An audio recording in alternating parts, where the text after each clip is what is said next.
24/7.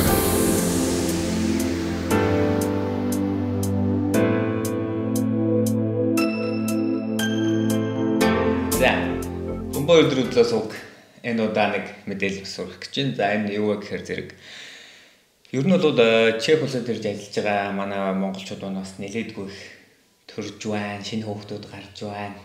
Маш бас өнөр өтгөн олуулаа болж байна. Тэгэхээр зэрэг энэ шинээр төрж байгаа хүүхдүүд маань ер нь яг ямар хөө байдгийг юун дээр анхаарах ёстой. За тэгээд мөн төрж байгаа одоо хүүхдүүдэд улсаас хэдэн төгрөг өгдгийг, тэр мөнгийг нь одоо жишээ нь ямар хөө болцол хангасан тохиолдолд авдгийг, тэ хэдийн хугацаанд авдгийг гэх мэт энэ зүйлүүдийг та бүхэнд ямар ч байсан сонирхолтой гэж бодож байна. Магадгүй монгол мөнгөөр ингээд бодохоор зэрэг бас нэлээд өндөр дүн гарч байгаа юм шиг надад бол санагдаж байгаа. За яагаад гэвэл Монголд мэдээж хүүхдийн мөнгө хэд байдаг вүлээ. Харин энэтэй харьцуулахад бол нэлээд өөр дүн гарна. Тэгэхээр энэ бүгдийн талаар та бүхэнд ямар ч сонирхолтой гэж бодож байна. Би тэгээд өөрийнхөө зүгээр ингээд одоо бодож байгаа зүйлсээ цаасан дээр ингээд ямар ч байсан цуглаад жоохон бичлээ. Тэгээд энийг та бүхэнд ямар ч байсан ярьж одоо сонирхуулъя.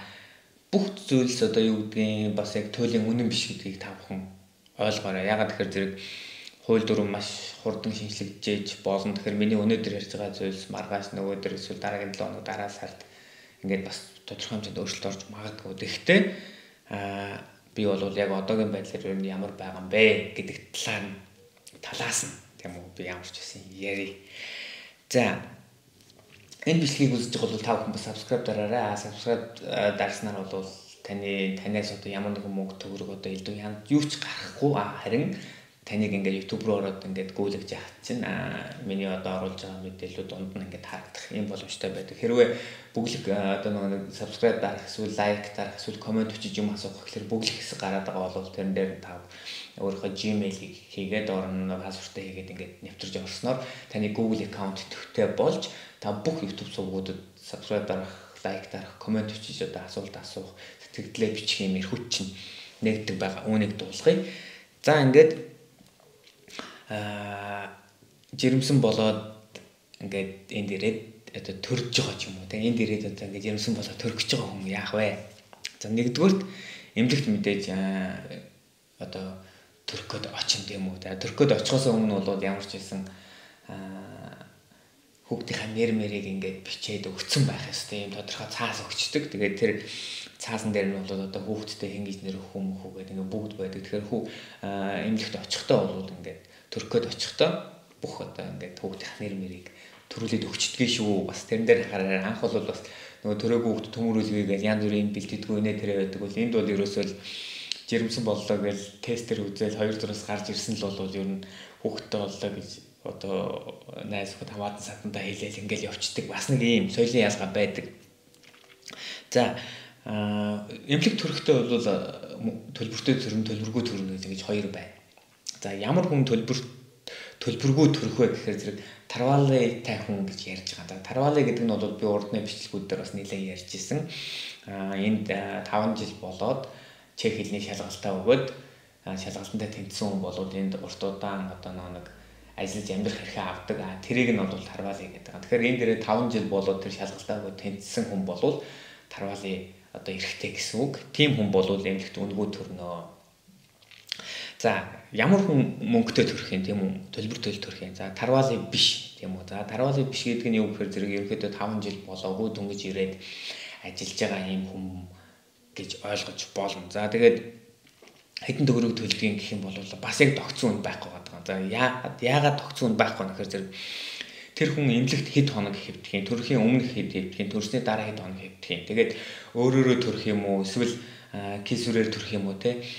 Яг энэ байдлаас хамаараа. За тэгээ хүүхэд нь магадгүй шаардлагатай байгаад бас илүү хэд хоног ингээд сунж хэвдэх ч юм уу. Энэ бүх байдлаас хамаараад төлбөр нь бол янз бүр байгаа. Тэгээд ер нь бол яг миний таньдаг хүмүүс бол Монгол мөнгөөр нэг юу гэдгийг саяас 2 сая төгрөг төлсөн ч гэдэм үү. Ингээд бас янз бүр байгаа байхгүй. Тэгэхээр зэрэг энэ бол яг тогтсон үн байхгүй учраас яг тэд гээд хэлэхэд бас хэцүү. Яг ямар хуу төрхийнтэй тэгээд одоо хэр зэрэг эмчилгээ одоо дэм тариа орсон ч гэдэг юм уу тэрнээс хамаарат ингээд төлбөр нь янз бүр байдаг шүү. Тэгэхээр энийг бас мэдхэд илүүдэхгүй байх. За аав нарт бол цалинтай ажлын 7 хоногийн чөлөө өгдөг. Яг хүүхд төрснөөс хойш тийм үү. Тэгээ энийг бол тодорхой юм хугацаанд авдаг. Одоо жишээ нь юу гэдгийг төрснөөс хойш сарын дотор ч юм уу 45 хоногийн дотор ч юм уу яг ингэж энийг авсан байх хэрэгтэй байдаг юм байна лээ. Тэгээд миний хувьд бол жишээ нь бас ингээд 7 хоног ингээд даваад гэртээ хамраад хүүхдээ аваад ингээд техниктэй туслаад ингээд байж хавд бас гоё байд юм байна лээ. Энийг бас дуулгая. За хүүхэд төрснөөс хойш бол 60 хоногийн дотор ямар ч байсан гадаадын цагдаад очиж одоо ингээд шинэ хүн төрсөн шүү гэж бүртгүүлэх ёстой. Тэгээгүйгээс болоод хүүхэд нь виз нь унах буюу одоо энд харлна гэж хэлж болохоор болчихж байгаа. Тэгэхээр зэрэг тийм тохиолдолд ороод буцаж байгаа 2-3 хүн байна гэдээ бүр сануулж исэн. Тэгэхээр энэ дээр бас анхаарах хэрэгтэй юм байлээ. Хүмүүс ч нэг төрөнгүүт Монгол элчин дээр очиж төрсний гэрчлэгийг авчингуудаа ингээд санаа амраад ингээд тайвшираад ингээд гэртээ байждаг. Гэтэл нөгөө гадаадын цагдаа дээр очиод одоо нэг юм шинэ гадаадын иргэн танаа улсад төрсөн шүү гэдгийг ингэж бүртгүүлэх ёстой байдаг. Тэгээ тэрийг бас анхаараарай. За одоо мөнгөний тухай ярьж эхлэе тийм үү? Мөнгө. Декрет болон хүүхдийн мөнгө шиг хоёр тустай мөнгө байгаад байна. За манайхан бол декрет гэхээр ерөнхийдөө мэднэ тийм үү? За декрет за Чех улсад 270 өдөр буюу ойролцоогоор 9 сар орчим ажилласан бөгөөд нийгмийн даатгал төлөвлөсөн тохиолдолд та энэ декретийг авах хэрэг чинь үүсчихэж байгаа юм байна. Тэгэхээр зэрэг ямар ч байсан энэ улсад Чех улсад ирсэн болвол 9 сар ажиллачаад дараа нь жирэмсэн болох юм болвол танд энэ декретийн мөнгө олдох нэ гэж ойлгож болох нэ. За декретийг бол ажлаас өгдөг. Одоо тухайн 9 сар ажилласан компани чинь одоо юу гэдэг нь тухайн сард авч исэн цалингийн 70% бодоод ингээд өгдөг.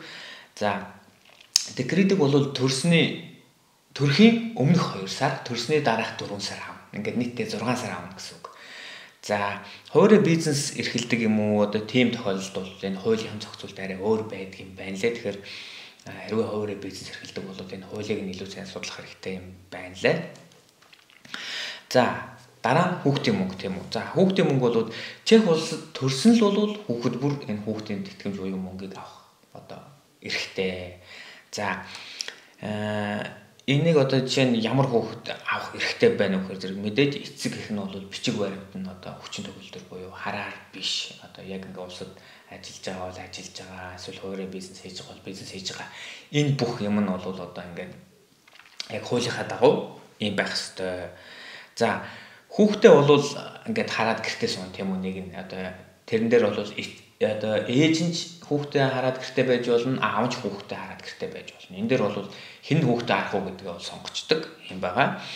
За ямар нэг байдлаар одоо бичиг баримтаа сунгуулах гээд ингээд цагдаад өгцөн. Тэгээд тэр нь бол одоо ингээд сүүлийн үед бол ялангуяа энэ нэг дайны улмаас болоод энэ дөрвөсөд их орж ирсэн учраас энэ бичиг баримт сунгах өгөх энэ төр ажил бол бүр амар хойшилсан тохиолдол байна. Мөн ковидээс бол ковид үед бол бүр бичиг баримт 5-6 сар энэ төр байхгүй одоо ингээд сунгах чагаа гэл ингээд байдаг. Ийм тохиолдол бас байдаг. За тэгэхээр ягаад би энийг яриад байна вэ гэхээр зэрэг хүүхдийн мөнгө авч байгаа үед бол бичиг баримт нь хүчин төгөлдөр байх хэрэгтэй гэсэн шүү дээ. Тэгэхээр нэг хугацаанд дуусчих юм бол цаанаас нь хүүхдийн мөнгийг одоо ингээд зогсоочдөг гэсэн үг байхгүй. Тэгэхээр зэрэг хэрвээ ээж нь одоо мөнгө авч идэл бичиг баримтных нь хугацаа дуусаад тэгээ сонголтоо өгтлөө шүү дээ. 3 сарын өмнө сонголтоо өгөх хэрэгтэй байдаг. Тэгээ 3 сарын өмнө сонголтоо өгсөн боловч 3 сар дотор гарч чадахгүй цаашаа дахиад 5-6 сар ингээ хүлээгдлээ гэх юм бол 3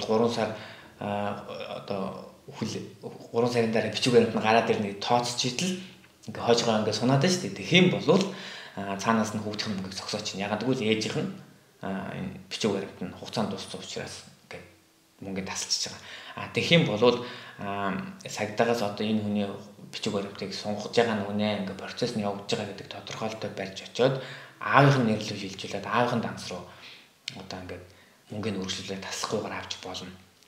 Бас нэг юм байдаг юм байлээ. Энийг та бүхэнд дуулгая. За хүүхэд харах хугацаа бол 2-4 жил. Гэртээ хүүхдээ хараад хугацаа 2-4 жил гэж байгаа. За тэгэхээр хамгийн багадаа 2 жилийн хугацаанд харж болно. Эсвэл хамгийн ихдээ 4 жилийн хугацаанд харж болно гэсэн үг. За энэ дээр нэг зүйлийг анхаарахад та хэрвээ 2 жилээр харах чинь гэж бодож байгаа бол 24 сар тийм үү? 24 сар. Гэтэл нөгөө декретний мөнгө гээд төрсний дараа 4 сар авчиж байгаа шүү дээ.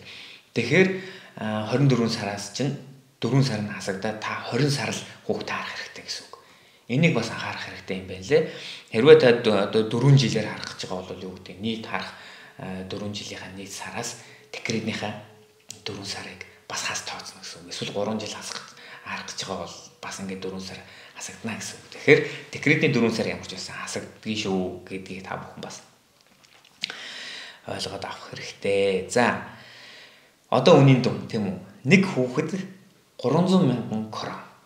300,000 крон гэсэн үг. За тэгэхээр нэг крон бол одоогоор 135-аас 140 хооронд ч юм ингээ хэлбэлзээтэй байна тийм үү? Тэгэхээр хэдэн төгрөг байна? Бодорой. Нэг хүүхэд 300,000 крон. Дон тийм. За ихэр болвол 450,000 крон. Ихэр болвол 450,000 крон. Тэгэхээр ихэр гэдэг нь 2 ба түүнээс дэш тийм үү. Гэхдээ 3 ихэр болвол 4 ихэр болвол гэсэн юм байхгүй. Ерөөсөө л хэдэн ч ихэр байна? 450,000 крон л байна гэсэн үг. Улсаас.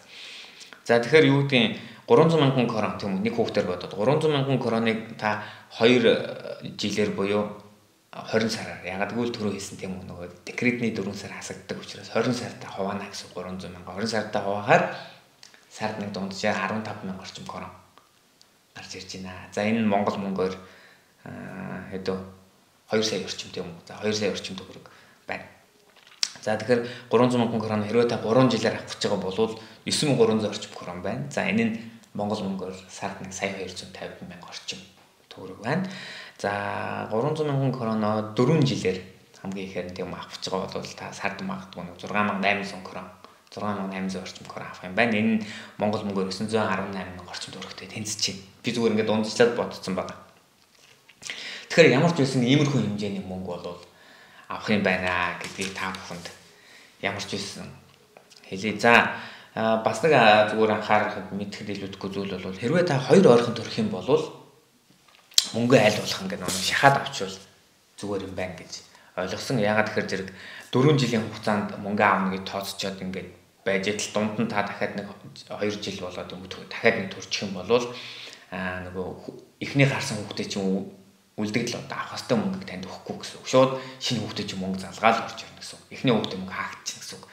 Тэгэхээр зэрэг хэрвээ та 2 ойрхон төрөх гэж байгаа бол аль болох одоо эхнийхээ хүүхдийн мөнгийг 2 жилдээ буюу 20 сартаа багтааж ингээд шахаж сард 15,000 орчим короноор ингээд шахаж авчаад тэгээд төрөх юм бол танд ашигтай гэсэн. Тэгэхээр нэг иймэрхүү ерөнхий ойлголтууд бол байна.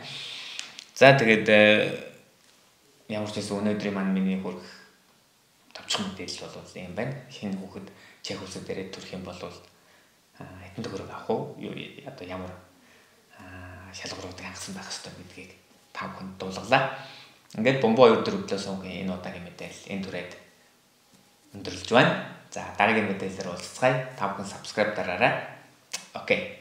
Бай. Дараагийн мэдээлэлээр уулзъя. Boom Boom 24/7